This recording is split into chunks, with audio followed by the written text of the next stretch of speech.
Hello students, उम्मीद है आप खैरियत से होंगे। आज हम लाए हैं एक नई सीरीज जिसका नाम है जनरल ऑर्गेनिक केमिस्ट्री। तो आज के इस लेक्चर में हम टाइप्स ऑफ रिएजेंट्स की बात करेंगे, जिसमें हम ये देखेंगे कि इलेक्ट्रोफाइल और न्यूक्लियोफाइल क्या होते हैं और उनको हम आइडेंटिफाई कैसे करते हैं। तो मेरा नाम है असीस अली और ये है आपका अपना चैनल ऑर्गेनोफाइल। तो चलिए स्टार्ट करते हैं। देखो, सबसे पहले हम देखते हैं कि एक ऑर्गेनिक रिएक्शन होता क्या है। ऑर्गेनिक रिएक्शन में एक सबस्ट्रेट होता है, एक रिएजेंट होता है और ये दोनों मिलकर बना देते हैं एक प्रोडक्ट। अभी जो सबस्ट्रेट होता है ये एक ऐसा मॉलिक्यूल होता है जिसके ऊपर रिएक्शन होता है और इसके अंदर चेंज इंड्यूस की जाती है, चेंज इंड्यूस्ड। और ये जो रिएजेंट होता है यही असल में इस सबस्ट्रेट पे चेंज इंड्यूस करता है। तो ये दोनों रिएक्ट करके एक प्रोडक्ट बना लेते हैं। अब ये जो रिएजेंट होते हैं ये दो टाइप्स के होते हैं। सबसे पहली टाइप है इलेक्ट्रोफाइल और जो दूसरी टाइप है वो है न्यूक्लियोफाइल।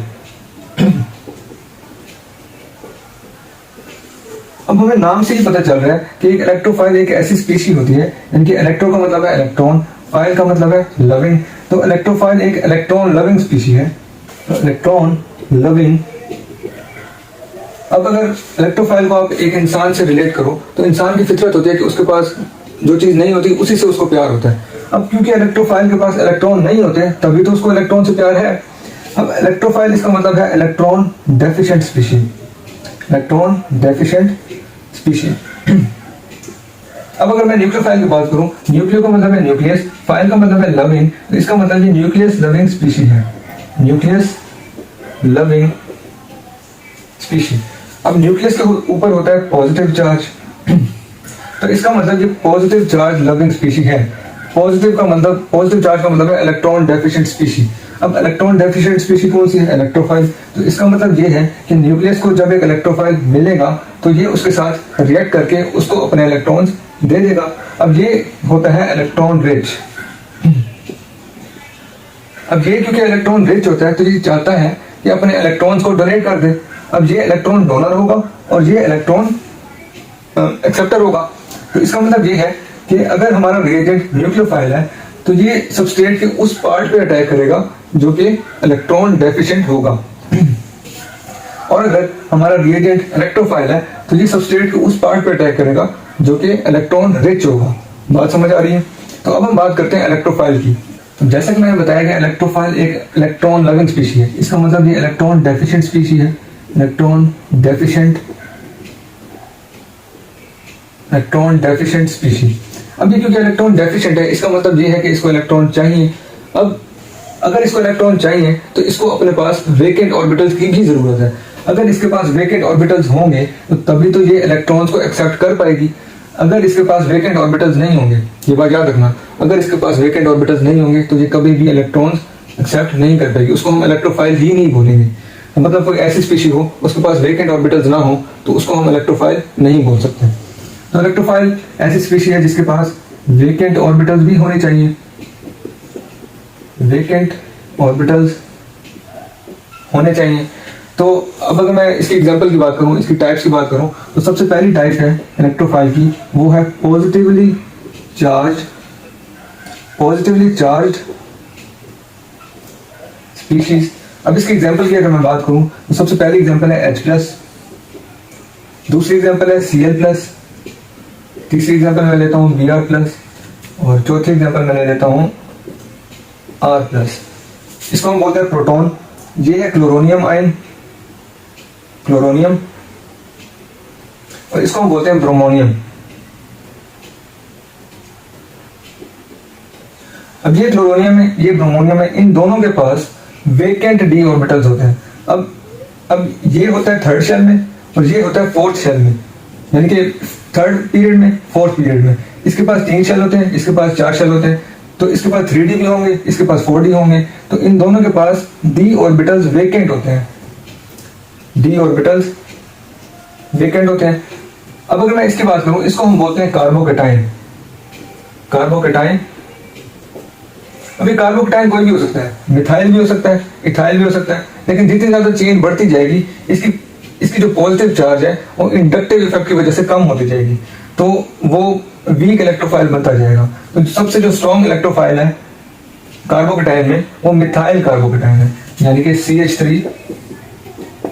इसको हम बोलते हैं मिथाइल कार्बोकेटाइन, ये काफी ज्यादा स्ट्रॉन्ग इलेक्ट्रोफाइल है।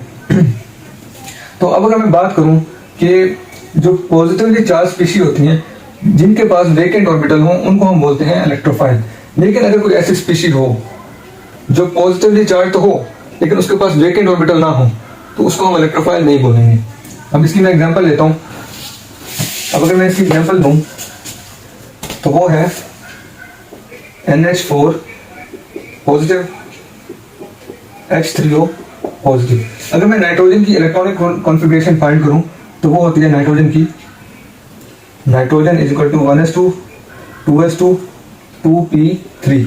अगर मैं इसको ऐसे लिखूं, ये S है 2s है, इसके अंदर 2 इलेक्ट्रॉन, P के अंदर भी 3 इलेक्ट्रॉन, एक ऐसे और एक ऐसे। अब अगर आप गौर करो इसके पास मजीद कोई शेल नहीं है और इसके जो जितने भी ऑर्बिटल्स हैं वो सब के सब फिल्ड हैं, तो इसका मतलब जो मजीद इलेक्ट्रॉन्स नहीं ले सकता, इसके पास मजीद स्पेस नहीं है। तो इसका मतलब ये पॉजिटिवली चार्ज तो है, इसके पास वेकेंट ऑर्बिटल्स नहीं है, तो इसको हम इलेक्ट्रोफाइल नहीं बोल सकते। देखो ये सिमिलर केस है H3O+। अगर मैं ऑक्सीजन की इलेक्ट्रॉनिक कॉन्फ़िगरेशन निकालूं तो वो कुछ इस तरह होती है, ऑक्सीजन इज इक्वल टू, और यहाँ पे आ जाएंगे 4 इलेक्ट्रॉन और यहाँ पे 1 इलेक्ट्रॉन यहाँ पे आ जाएगा। अब इसके हैं 3 हाइड्रोजन, एक हाइड्रोजन यहाँ पे, एक हाइड्रोजन यहाँ पे, ये कोवेलेंट बॉन्ड्स हैं, और ये जो 2 इलेक्ट्रॉन हैं ये डोनेट कर दिए जाएंगे H+ को, H+ को डोनेट कर दिए जाएंगे थ्रू कोऑर्डिनेट कोवेलेंट बॉन्ड। तो इसका मतलब ये है कि इसके अंदर एक कोऑर्डिनेट कोवेलेंट बॉन्ड होती है और 2 कोवेलेंट बॉन्ड्स होती हैं, और इसके अंदर भी आपको नजर आ रहा होगा कोई वेकेंट ऑर्बिटल नहीं है, तो इसका मतलब ये भी इलेक्ट्रोफाइल नहीं है। लेकिन इसके अंदर एक छोटा सा ट्विस्ट है, वो ये है कि अगर मैं इन्हीं दोनों को NH4+ और H3O+, अगर मैं इनका ले लूं एक्वस सोल्यूशन, यानी कि इसको ले लूंगा पानी में, तो ये डिसोसिएट कर जाएगा अमोनिया में और H+ में। अब अगर आप गौर करो तो H+ एक इलेक्ट्रोफाइल है, तो इसको जब मैंने पानी में डाला ये डिसोसिएट करके एक अमोनिया और दूसरा इलेक्ट्रोफाइल में चेंज हो गया, तो ये पानी में हमें एक इलेक्ट्रोफाइल प्रोवाइड कर देता है। इसी तरह इसको अगर मैं पानी में डालूं, एक्वस सॉल्यूशन हो, तो ये बन जाएगा H2O और H+, तो ये भी एक इलेक्ट्रोफाइल है। तो अगर आपसे पूछ लिया जाए कि क्या ये दोनों इलेक्ट्रोफाइल है, तो आपका जवाब होगा नहीं। लेकिन अगर इनका एक्वस सॉल्यूशन ले लिया जाए तो वो हमें इलेक्ट्रोफाइल प्रोवाइड कर सकता है। ये खुद अभी भी इलेक्ट्रोफाइल नहीं है, लेकिन ये एक्वस सॉल्यूशन में इलेक्ट्रोफाइल प्रोवाइड करते हैं। तो बात समझ आ रही है। इलेक्ट्रोफाइल की दूसरी टाइप में हम ऐसे मॉलिक्यूल्स को डिस्कस करेंगे जो कि न्यूट्रल होंगे और उनका ऑक्टेट कंप्लीट नहीं होगा, यानी कि ऐसे मॉलिक्यूल जो कि न्यूट्रल हों लेकिन उनका ऑक्टेट कंप्लीट ना हो, वो भी एज एन इलेक्ट्रोफाइल एक्ट करते हैं। इसकी एग्जांपल में हम देखेंगे BeCl2, BeCl3, BF3, इसी तरह BBr3, BI3, कोई भी हैलोजन हो सकता है। इसके अलावा AlCl3। अब इनको अगर हम देखें तो जैसे मैं बनाऊं B फ्लोराइड, ये है बोरोन ट्राइफ्लोराइड, एक ये इलेक्ट्रॉन, ये है बॉन्डिंग इलेक्ट्रॉन्स। अगर इनको मैं काउंट करूं 1 2 3 4 5 6, इसके पास 6 इलेक्ट्रॉन्स हैं, इसका ऑक्टेट कंप्लीट नहीं है, तो इसका मतलब ये है कि इसको 2 इलेक्ट्रॉन की जरूरत है ताकि वो अपने ऑक्टेट को कंप्लीट कर सके। तो इसका मतलब ये भी एक इलेक्ट्रॉन डेफिशिएंट स्पीशी है, तो ये भी एज एन इलेक्ट्रोफाइल ऐड कर सकता है। सिमिलरली ये सारे के सारे सेम इसकी तरह होंगे, और ये जो BeCl2 है इसका स्ट्रक्चर लीनियर होता है। अब इसके इलेक्ट्रॉन अगर हम काउंट करें, एक ये 1 2 3 4, इसके पास 4 इलेक्ट्रॉन है अपने शेल में, तो इसका भी ऑक्टेट कंप्लीट नहीं है। तो इसका मतलब ये है कि इसको अपना ऑक्टेट कंप्लीट करने के लिए भी इलेक्ट्रॉन चाहिए। इसका मतलब ये भी एक इलेक्ट्रॉन डेफिशिएंट स्पीशी है और ये भी एक इलेक्ट्रोफाइल है।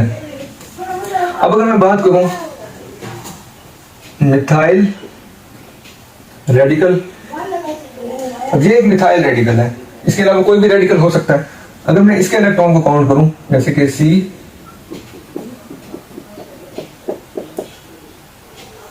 अब इसके इलेक्ट्रॉन हम काउंट करें 1 2 3 4 5 6 7, इसके पास 7 इलेक्ट्रॉन्स हैं, इसका ऑक्टेट भी कंप्लीट नहीं है। तो इसका ऑक्टेट भी कंप्लीट नहीं है, ये भी एक इलेक्ट्रॉन डेफिशिएंट स्पीशी है। इसको हम ऑड इलेक्ट्रॉन स्पीशी भी बोलते हैं, ऑड इलेक्ट्रॉन स्पीशी। वो इसलिए क्योंकि इसके पास ऑड नंबर ऑफ इलेक्ट्रॉन होते हैं, यानी कि जितने भी फ्री रेडिकल होते हैं उनको हम ऑड इलेक्ट्रॉन स्पीशीज भी बोलते हैं, और ये सब के सब इलेक्ट्रोफाइल होते हैं। तो इलेक्ट्रोफाइल की हमने ये टाइप देखी जिसके अंदर ऑक्टेट कंप्लीट ना हो। अब इलेक्ट्रोफाइल की दूसरी टाइप है, जो हम थर्ड टाइप को हम डिस्कस करेंगे, वो है पोलर फंक्शनल ग्रुप्स। जो थर्ड टाइप है वो है पोलर फंक्शनल ग्रुप्स। अब ऐसे फंक्शनल ग्रुप्स जिनके अंदर पोलैरिटी हो, अब जो उस पोलर मॉलिक्यूल का जो नेगेटिव पोर्शन, जो पॉजिटिव पोर्शन होगा, यानी कि जिसके ऊपर पार्शियल पॉजिटिव चार्ज होगी, जैसे कि ये एक कार्बोनाइल ग्रुप है। अभी जो ऑक्सीजन है इसकी इलेक्ट्रोनेगेटिविटी कार्बन से ज्यादा होती है, जिसकी वजह से ये इलेक्ट्रॉन्स को अपनी तरफ अट्रैक्ट करता है, जिसकी वजह से इसके ऊपर पार्शियल नेगेटिव चार्ज आ जाती है और इसके ऊपर पार्शियल पॉजिटिव चार्ज आ जाती है। अब ये एक इलेक्ट्रॉन डेफिशिएंट स्पीशीज बन गई है, तो इसका मतलब ये है कि ये भी एक इलेक्ट्रोफाइल के तौर पे ऐड कर सकता है। ये जो कार्बन है इसका, ये इलेक्ट्रोफाइल है। सिमिलरली ये एक साइनाइड है। नाइट्रोजन कार्बन से ज्यादा इलेक्ट्रोनेगेटिव होता है, इसकी वजह से ये इलेक्ट्रॉन को पुल करता है और इसके ऊपर पार्शियल नेगेटिव चार्ज, इसके ऊपर पार्शियल पॉजिटिव चार्ज। अब ये जो कार्बन है यहाँ पे इलेक्ट्रोफिलिक है। इसी तरह इसको हम बोलते हैं असाइल हैलाइड। अब असाइल हैलाइड में ये जो है ये हैलोजन है, हैलोजन। अब हमें पता है कि हैलोजन कार्बन से ज्यादा इलेक्ट्रोनेगेटिव होते हैं, तो ये इलेक्ट्रॉन को अपनी तरफ पुल करेंगे और यहाँ पे भी आ जाएगी पार्शियल नेगेटिव। अब ये जो ऑक्सीजन है ये भी कार्बन से ज्यादा इलेक्ट्रोनेगेटिव है, तो ये भी इलेक्ट्रॉन को पुल करेगा और इसके ऊपर भी पार्शियल नेगेटिव आ जाएगी। अब देखो कि कार्बन को दो तरफ से उसे इलेक्ट्रॉन लिए जा रहे हैं। अब ये जो कार्बन है ये हाईली इलेक्ट्रॉन डेफिशिएंट है, इसके ऊपर होती है पार्शियल पॉजिटिव चार्ज। अब ये जो है ये काफी अच्छा इलेक्ट्रोफाइल है, क्योंकि इसको दो तरफ से अट्रैक्शन का सामना करना पड़ रहा है, इलेक्ट्रॉन इसे लिए जा रहे हैं, तो जिसकी वजह से इसके अंदर इलेक्ट्रॉन की कमी आ रही है। तो ये एक अच्छा इलेक्ट्रोफाइल है, ये भी एक इलेक्ट्रॉन डेफिशिएंट स्पीशीज है। अब इलेक्ट्रोफाइल की जो आखिरी टाइप होती है वो होती है लुईस एसिड। आखिरी टाइप होती है लुईस एसिड। हमने लुईस कॉन्सेप्ट पढ़ा था, वो ये कहता है कि ऐसी स्पीशीज जो कि इलेक्ट्रॉन पेयर को डोनेट करे उसको हम बोलते हैं लुईस बेस, और ऐसी स्पीशीज जो कि इलेक्ट्रॉन पेयर को एक्सेप्ट करे उसको हम बोलते हैं लुईस एसिड। तो जितने भी लुईस एसिड होते हैं वो सब के सब इलेक्ट्रॉन डेफिशिएंट होते हैं। अब ये क्योंकि इलेक्ट्रॉन डेफिशिएंट होते हैं, अब ये सारे के सारे इलेक्ट्रोफाइल्स होते हैं, तो जितने भी लुईस एसिड होंगे वो सब के सब इलेक्ट्रोफाइल्स होंगे, तो ये सब के सब इलेक्ट्रोफाइल होंगे। तो ये थे हमारे इलेक्ट्रोफाइल। हमने सारे इलेक्ट्रोफाइल के टाइप्स को डिस्कस किया। अब हम ये देखते हैं कि न्यूक्लियोफाइल की क्या टाइप्स होती हैं। न्यूक्लियोफाइल हमें पता है कि न्यूक्लियस लिविंग स्पीशीज, उसको हम बोलते हैं न्यूक्लियोफाइल। अब ये हो गया इलेक्ट्रॉन रिच स्पीशीज, तो इसकी जो सबसे पहली टाइप है वो है नेगेटिवली चार्ज स्पीशीज। जितने भी एटम होंगे, जितने भी मॉलिक्यूल होंगे जो कि नेगेटिवली चार्ज होंगे वो सब के सब न्यूक्लियोफाइल होंगे। जैसे क्लोराइड, क्लोराइड, ब्रोमाइड, फ्लोराइड।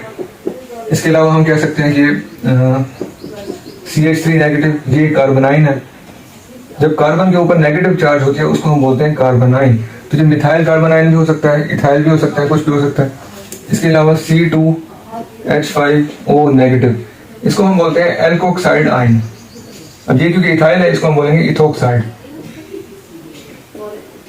इसके ऊपर भी नेगेटिव चार्ज है तो ये भी एक न्यूक्लियोफाइल है। सिमिलरली NH2 नेगेटिव, इसके ऊपर भी नेगेटिव चार्ज है, इसको भी हम न्यूक्लियोफाइल बोलेंगे। तो जितने भी नेगेटिवली चार्ज स्पीशीज होंगी वो सब के सब न्यूक्लियोफाइल होंगी। अब न्यूक्लियोफाइल की जो दूसरी टाइप है पाई इलेक्ट्रॉन्स की, तो ऐसी स्पीशीज जिनके पास पाई इलेक्ट्रॉन्स होंगे, पाई इलेक्ट्रॉन स्पीशीज होंगी, वो भी सारी की सारी न्यूक्लियोफाइल होंगी। अब जैसे कि CH2 डबल बॉन्ड CH2। अब ये एक अल्कीन है। अल्कीन के जो पाई इलेक्ट्रॉन्स होते हैं वो वीकली हेल्ड होते हैं, जिसकी वजह से इनको हम डोनेट कर सकते हैं और ये भी एज अ न्यूक्लियोफाइल एक्ट कर सकती है। ये अल्कीन है। इसके अलावा CH ट्रिपल बॉन्ड CH, ये है अल्काइन। तो जितने भी अल्काइन होते हैं वो भी एज अ न्यूक्लियोफाइल एक्ट करते हैं, क्योंकि इनके जो पाई इलेक्ट्रॉन होते हैं वो भी हम डोनेट कर सकते हैं। इसके अलावा तीसरी एग्जांपल है बेंजीन की। बेंजीन जो होता है वो भी एक पाई इलेक्ट्रॉन सिस्टम है। इसके जो पाई इलेक्ट्रॉन होते हैं वो डीलोकलाइज्ड होते हैं, तो जिसकी वजह से ये एक बहुत ही अच्छा न्यूक्लियोफाइल है। ये जो सारे के सारे रिएक्शन देते हैं ये इलेक्ट्रोफिलिक रिएक्शन देते हैं, जैसे कि इलेक्ट्रोफिलिक सब्स्टिट्यूशन रिएक्शन। तो ये बहुत ही अच्छा न्यूक्लियोफाइल है। तो जितने भी पाई इलेक्ट्रॉन सिस्टम होंगे वो सारे के सारे न्यूक्लियोफाइल होंगे। इसके अलावा अब जो थर्ड कैटेगरी है, जो थर्ड कैटेगरी है वो है न्यूट्रल स्पीशीज, जो जिसके पास लोन पेयर हो।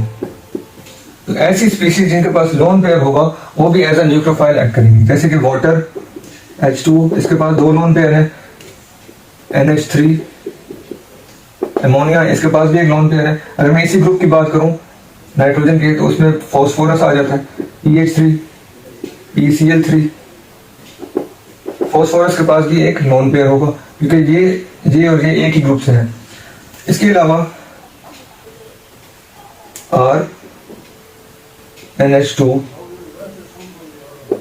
इसके पास भी एक लोन पेयर है जिसकी वजह से ये एक न्यूक्लियोफाइल है। इसके अलावा CH2, इसको मैं क्या लेता हूँ C2H5OH, क्योंकि एथेनॉल है। एथेनॉल में जो ऑक्सीजन है इसके पास भी लोन पेयर होते हैं, जिसकी वजह से ये भी एक न्यूक्लियोफाइल के तौर पे ऐड कर सकते हैं। तो जितनी भी स्पीशीज होंगी जिनके पास लोन पेयर होगा, अगर उसको हम डोनेट कर सकते हैं तो वो एक न्यूक्लियोफाइल होगा। अब आखिरी जो एग्जांपल है न्यूक्लियोफाइल की, जो आखिरी कैटेगरी है वो है ऑर्गेनोमेटेलिक कंपाउंड्स। तो ऐसे compound organometallic compounds, organometallic compounds, organo का मतलब है ऑर्गेनिक, मेटेलिक का मतलब है मेटल। तो ऐसे कंपाउंड जिसमें ऑर्गेनिक पार्ट होगा और एक मेटेलिक पार्ट होगा, उनको हम बोलेंगे ऑर्गेनोमेटेलिक कंपाउंड्स। इन कंपाउंड में होता यह है कि जो मेटल होता है वो डायरेक्टली अटैच होता है कार्बन के साथ। फॉर एग्जांपल RMgX, इसको हम बोलते हैं ग्रिग्नार्ड रिएजेंट। ग्रिग्नार्ड रिएजेंट, अब ये जो ग्रिग्नार्ड रिएजेंट है इसके अंदर ये जो मेटल है, अब मेटल की इलेक्ट्रोपॉजिटिविटी काफी हाई होती है, जिसकी वजह से इसके ऊपर होगा पार्शियल पॉजिटिव चार्ज, इसके ऊपर होगा पार्शियल नेगेटिव चार्ज। ये कार्बन की चेन है, तो कार्बन के ऊपर पार्शियल नेगेटिव है, इसके ऊपर पार्शियल नेगेटिव है। तो जिसकी वजह से ये जो कार्बन है ये एज अ न्यूक्लियोफाइल एक्ट करेगा, ये न्यूक्लियोफाइल होगा।